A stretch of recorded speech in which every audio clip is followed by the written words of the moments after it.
Welcome to Durrett's Take. Sorry, I'm trying to act like I'm in a happy mood, but I'm not, and I'll get to that in a little bit. Before I get to that, my interesting stat of the day is that whoever wins Game 5, um, I think they have like an 81% chance to win their series, I think, so it's a pretty high chance. So I wasn't planning on doing a podcast today. Um, but after how the games went down last night, I had no choice. I got some things to get off my chest here. Both number one seeds, as we know, are in trouble right now. And let's start off with the 76ers Hawks series. So here is what went wrong from the 76ers. Blowing a 26-point lead is embarrassing. There's no other way to put that. Even if you blow that lead, if you still come out as a winner, all is forgiven. But blowing a 26-point lead is pathetic. Um, They also blew a big lead in Game 4 as well, so I'm not sure who's the biggest fault here. But they need to kind of figure out how to take care of a lead, or else the series, the 76ers won't advance. The fact that on a bad knee, Embiid and then Seth Curry were the only ones to score, make a shot in the whole entire second half, that is also embarrassing. Tobias Harris, I mean, he's supposed to be that third banana, if you will, shooting wise, because Simmons can't shoot. He's supposed to be a third banana, I mean, especially, reunited with Doc Rivers, like he's supposed to be contributing, but he's been struggling recently. And then Simmons, it's just like he's been struggling recently as well, as we all know. Um, like if I'm Ben Simmons, like you just gotta drive the basket every time. If you get fouled, so be it. Hopefully you make a free throw, but at least you're attacking the rim and trying to get points. Because scoring zero in the second half is not going to be acceptable. And then who knew that Danny Green being out might be the reason why the 76ers lose this series? Because he's been out Game 4 and Game 5, and what do you know? Both games they lost. Um, even if Danny Green, if he's throwing up breaks, like let's say he's going 2-7 from three, at least he's a threat to shoot there, and also he's trying and putting effort in on the defensive end, which the 76ers are missing. So now let's look at the positives. The 76ers are the better team. You are the one seed for a reason. You had big leads in the past 4 games in a row. So just the past 2, you're choking all of a sudden. So the fact is, by halftime, if you have a big lead, just figure out how to maintain it. And the way to maintain it is just keep up the same intensity you had in the first half. Even if for some reason shots aren't falling, just don't settle for bad shots. Just keep on tagging, keep on putting the pressure on them. Because once you take step back threes or something, you're missing all of them, and that's how the Hawks are going to get back in it.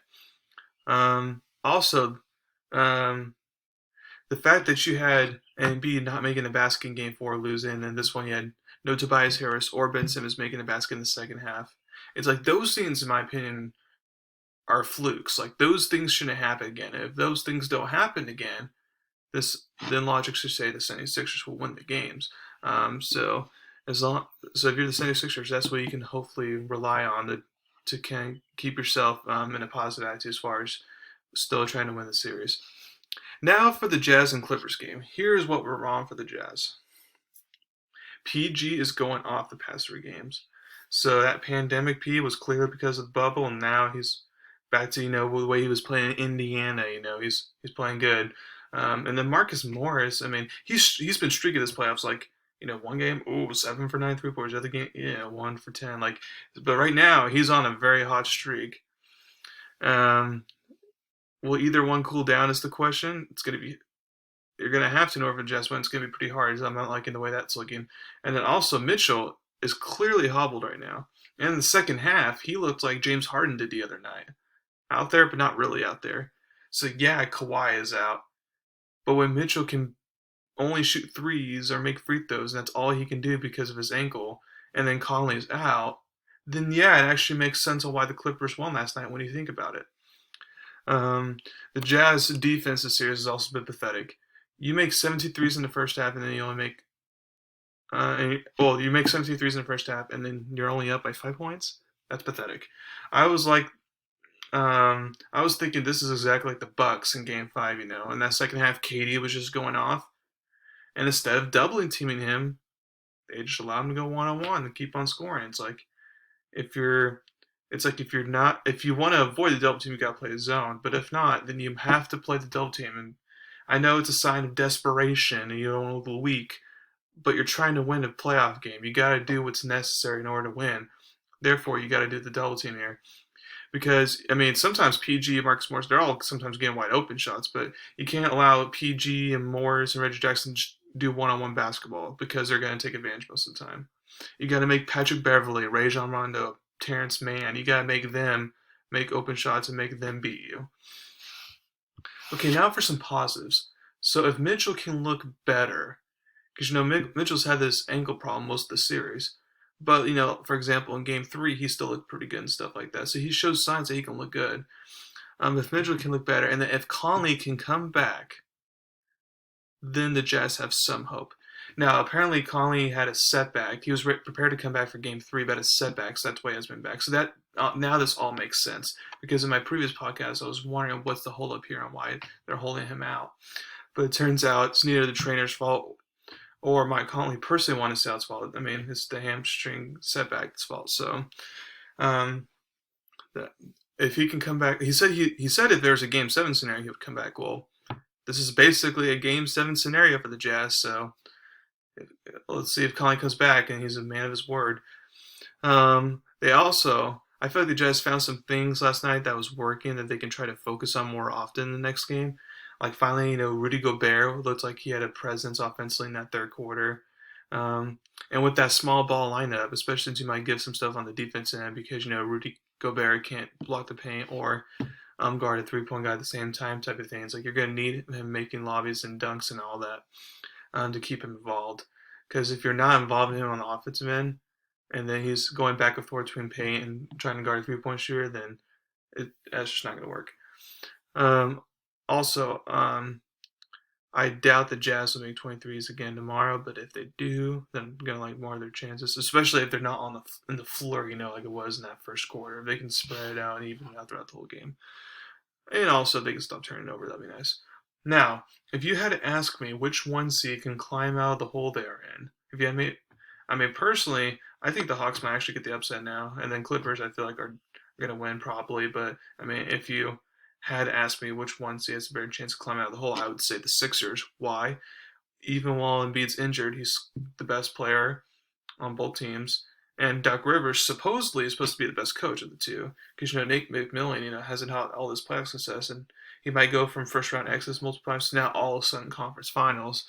But yeah, I just feel like the Sixers should win. Now, of course, they have things to work on, but if Philly does the things I suggested, then things should all be good. This Friday will be very interesting on how things go, because if the 76ers bow out, kaboom. If the Jazz bow out, most of their core players, are going to stay intact, but there's still going to be off-season questions for sure regarding the roster. So it's kind of interesting how the basketball gods, or fate, or destiny, however you want to put it, it's kind of hard to figure out who has that right now. We thought it was the Clippers, but now Kawhi Leonard's out. So even if somehow they can make it all the way to the finals, if Kawhi's still out, there's no way they're going to win in the finals, period. That's just the case. We thought it was the Utah Jazz. Hey, Kawhi Leonard's out. There's a chance to win Game 5, go up. But Mitchell, as you know, is clearly hurt, and Conley's hurt. And in fact, the fate's so much on their side that, Conley's prepared to come back Game 3, but then fate or Destiny's like, nope, stay on the bench. So clearly not on their side. What about Phoenix? Well, now CP3 got a coronavirus. We don't know how long he's going to be out for. Even if he's out for, let's say the first 2 games only, it's like that could potentially affect the series there. So fate's not on their side right now. What about the Nets? Yeah, it could be on their side, but with Kyrie Irving out, and until Harden shows that he's kind of back to himself, I'm still kind of hesitant to pick them. What about the 76ers? Well, obviously not. They blew 2 big leads the past couple games, and like I said, Embiid is not healthy, and Danny Green's out. Well, what about the Hawks? Yeah, maybe, but can you really pick the Hawks to win a championship with their current roster situation at this point? I find that hard to believe. Then what about the Bucks? Good question. What about the Bucks? The Bucks don't have any health concerns. And since they're one of the only teams besides the Hawks not have any health concerns, that means they should be winning a championship. But they're in an elimination game tonight. And why? Well, it's because Giannis cannot be a number one on a championship team. He like I know it's a bold take, but he cannot be. He's kind of like AD, where he can be the world's best two, but not a one option. Because why? He can't make a jump shot, especially in the fourth quarter. You know, he can't allow him to make a shot, especially since he might be missing free throws if they decide to just foul him, like a Ben Simmons type of thing. So then you rely on Chris Middleton to take that shot. Where it's like, well, Chris Middleton should be a third option, not your first option in the fourth quarter situation. So they don't have the recipe. But if they can figure out a way to get past the Nets here, it's like they're going to beat the 76ers because of health. And then if they do happen to face the Hawks, I feel like they can still win that. And then whoever they face in the West, if it's the Clippers, they're going to beat the Clippers because no Kawhi. And if it's the Suns, then with CP3 being back, I might like the Suns' chances over Bucks, but still, like as far as fate goes, like right now, the basketball guys are saying, Bucks, this is your chance to win. We've cleared the pathway for you basically to go win a championship this year. So will the Bucks get it done tonight to force a Game 7? I think so. But we'll have to see tonight.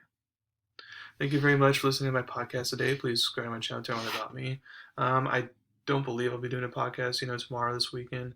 So you'll have to wait till Monday for my new podcast. If something happens, that I might do on Friday, we'll have to wait and see. Please subscribe to my channel to learn about me. Please share this with as many people as you can. I'm trying to get a bigger following here. Thank you very much, and y'all have a wonderful day.